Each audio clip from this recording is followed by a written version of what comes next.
the Navy is this depressing or no? The Navy has a replacement plan. Kind of, yeah. So it's kind of a short article, but basically the Navy has taken a lot. They've taken some money and put it towards the future replacement of the T-45. So I flew the T-45. It was the T-45 TS total syllabus, right? So back when they first bought it, actually from the Brits, they modified it for carrier use and created an entire syllabus because prior to the T-45 and advanced training, you did like the T2, then you went to the TA4. So they just wanted one airplane, does it all. They've been using that airplane for, I think, almost 30 years now.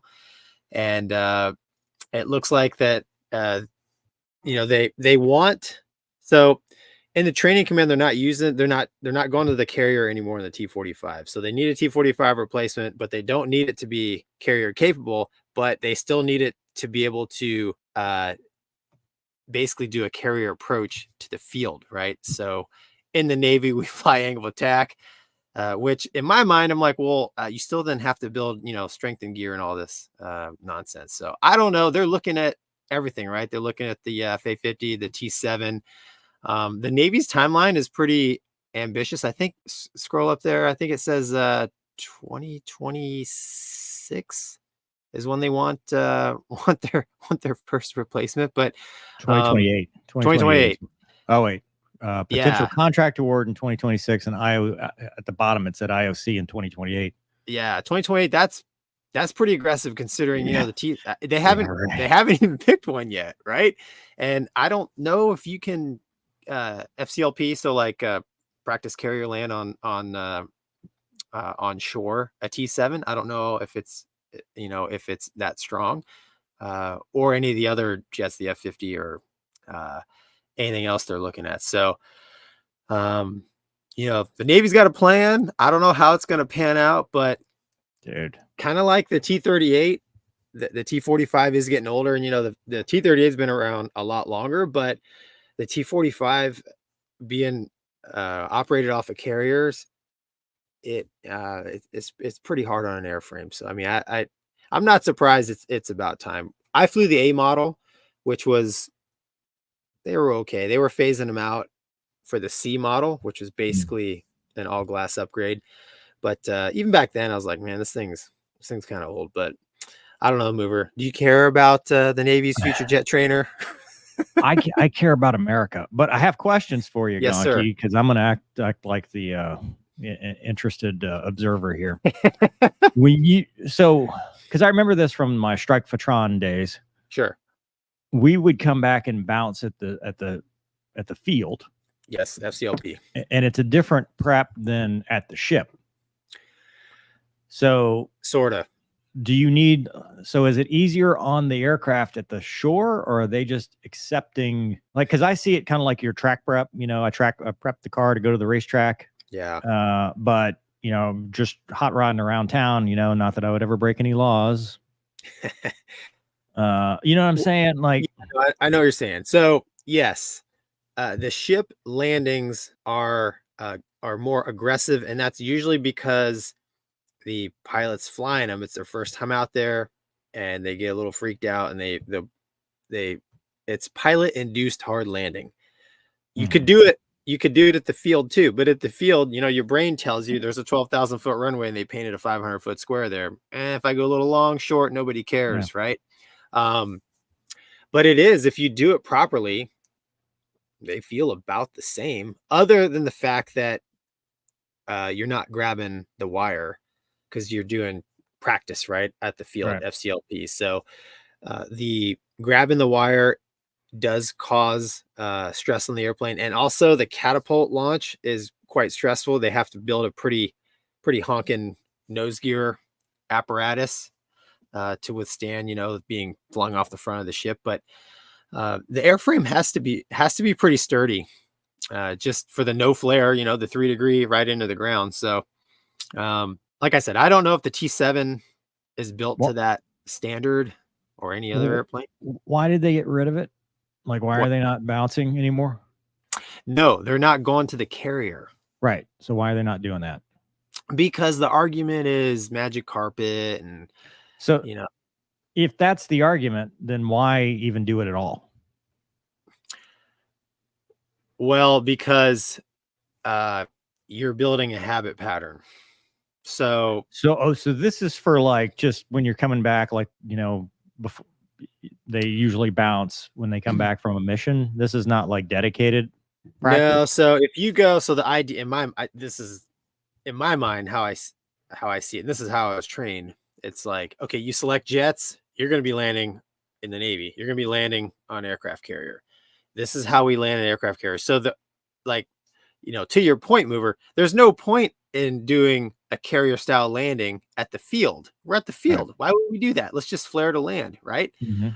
But the idea is every chance to come around the horn, see the ball, the Fresnel lens, practice flying the meatball, and practice, hitting your numbers, right? Your wickets around the corner, you're maintaining your AOA. That is valuable practice for when you actually go out to the ship and do it. So you've done it 100 times at the field. That's just 100 more times you get to practice your scan. And they don't want guys flying, let's just say hypothetically, T-38s in advanced training, and then they get to the Hornet rag and they're like, okay, no more flaring, ground effect. You got to hold it. They want consistency in the training is my guess, and it makes sense to me because. But if you're, I did it. I mean, if you're using, so if the argument is magic carpet always works, It and helps. that is all we ever do. Because, we've talked to like a friend of ours who used to fly the F-35. He basically said, if it's not, it's an emergency, right? That Right. thing works 100% of the time. If not, the jet is something is wrong with the aircraft. Right. So if that is the assumption, and your assumption is we're not going to go to the boat anymore because magic carpet and the automation is so good that we never have to do it again, then it then become like an ILS. Because you don't practice an ILS every time you come back to the field, and that's a different landing than just your normal fighter, tactical landing. So does it then become something you practice in the sim, you get spun up on, and you don't do it for the first time until you're with Fat Amy, in which case you don't need a trainer that has anything to do with it because you're just teaching the building blocks of just tactical flying? I mean, it's a valid point.